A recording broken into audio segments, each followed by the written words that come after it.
Well, now back to the real thing, and with me is local hero Des Taylor. Des, we can look forward, can we, to a needle match between you and your arch rival, Mr. Laffey. Yes, this is the race we've all been waiting for. Tom's one of the fastest supergas cars in Europe, and we've managed to run our best ever time this morning in qualifying, and we're only a tenth of a second off running the world record. Tenth of a second? Yes. That's very good, but you've never actually beat him, have you? No, the two meetings which we've met this year, Tom's beat us on both occasions by just tenths of a second. Right, OK, thanks very much, Des. As a local hero, naturally I've got to wish you all the best, but I think I better do the same also to Tom, who's standing over here. Right, OK, Tom. Now, the thing about this car, about your car, is it looks far more powerful than Des's car, but they are compatible, aren't they? They are, yeah, they are the same. Actually, mine is like more of the current 1984 type of car, but they are the same. Do you take seriously his challenge is going to beat you? Well, I mean, it's competition, so no, not really. I mean, he's got this secret ingredient in his car. Is that going to make any difference? Well, actually, today, Des is running quicker than I am. I have got a bit of problem on the start line with the tyres. So, in actual fact, he's got a feather in his cap today. He could well pull it off, but I shall be there fighting for it. Gentlemen, this is a duel that not only we are looking forward to, but I think a few thousand people out there are looking forward to. Yes. Good luck to both of you. Thank you very much.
Well done, Jean. Well, Jean's back safely in the pits after that last race. Now, she's got through all the preliminary rounds, and now she's through to the finals, which is the best of three, and that was the first of the three runoffs, wasn't it? That's right, yeah. And what happens next?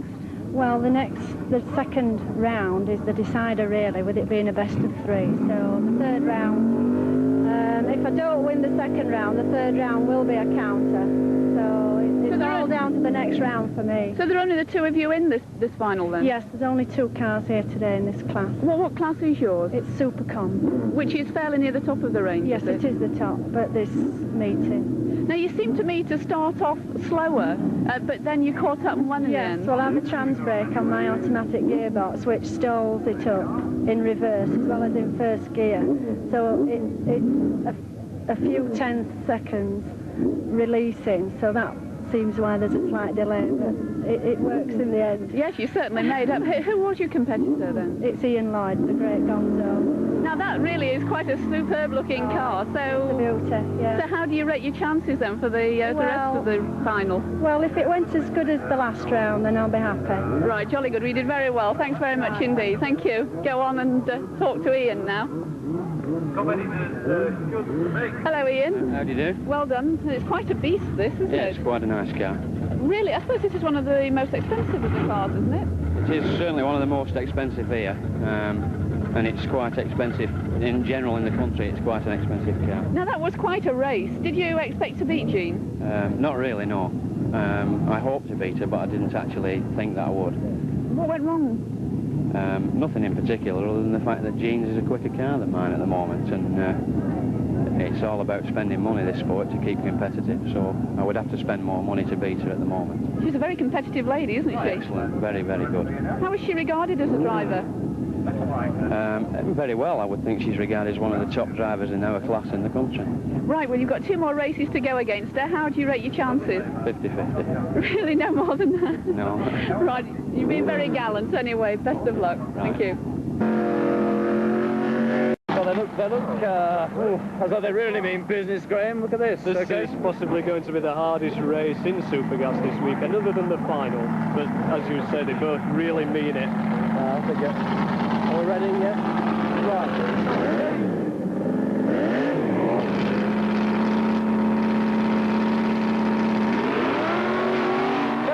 Very evenly matched there as they get underway.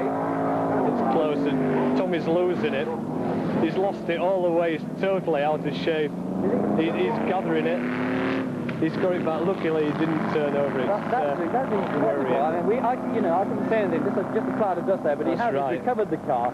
It's gone out of sight now. I mean, the emergency services are going forward. Do you think he'll be okay? He'll be okay, I think. It might be a little shaken, but it'd take more than that to shake Tommy, I think.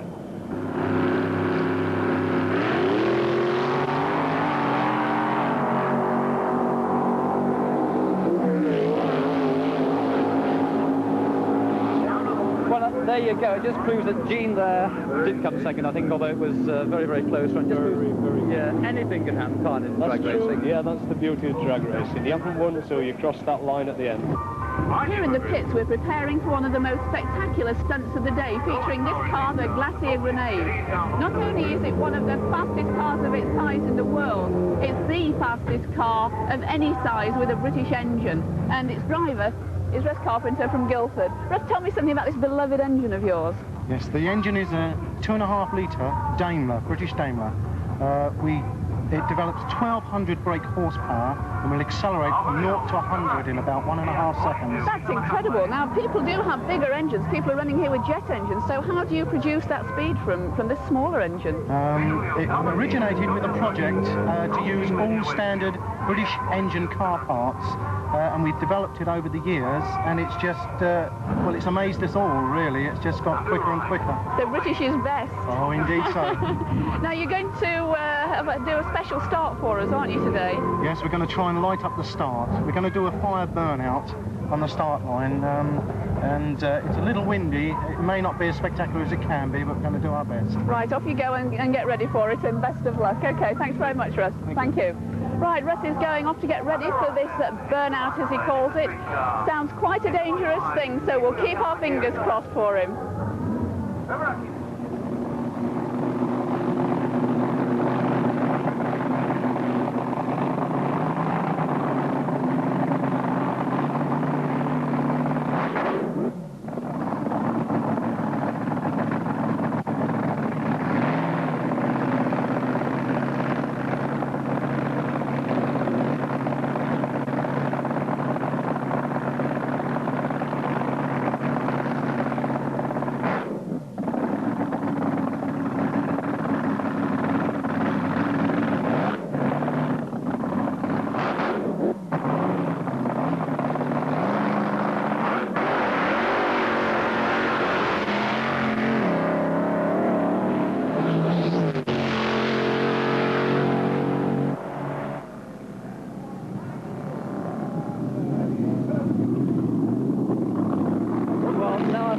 Needle match to end them all. Gene and Ian, race number 3, the decider, right? This is the real match, isn't it? This is what it's come down to. This series of 3 races now depends the winner on this one. We're both coming for the burnouts now.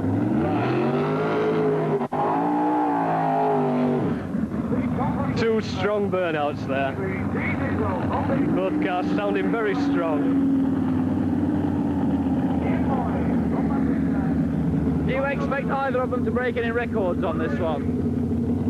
I hope they do. It stands at 9.38 seconds now, the record for this particular class.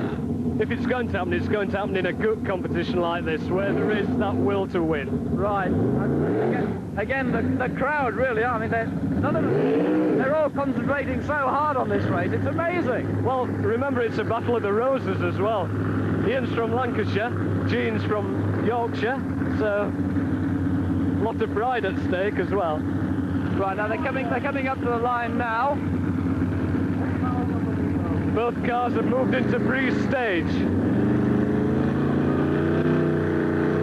Ian's stage. And Gene got a monster hole shot there. I don't think there could be any controversy about who's taken this.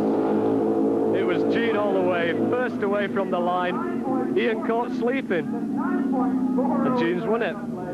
That's amazing. That really is, isn't it? That was worth waiting for, I think. Quick, wasn't it? Wasn't it just there? 9.4. 9.4, so not quite a record. Good enough. Good enough, certainly good enough.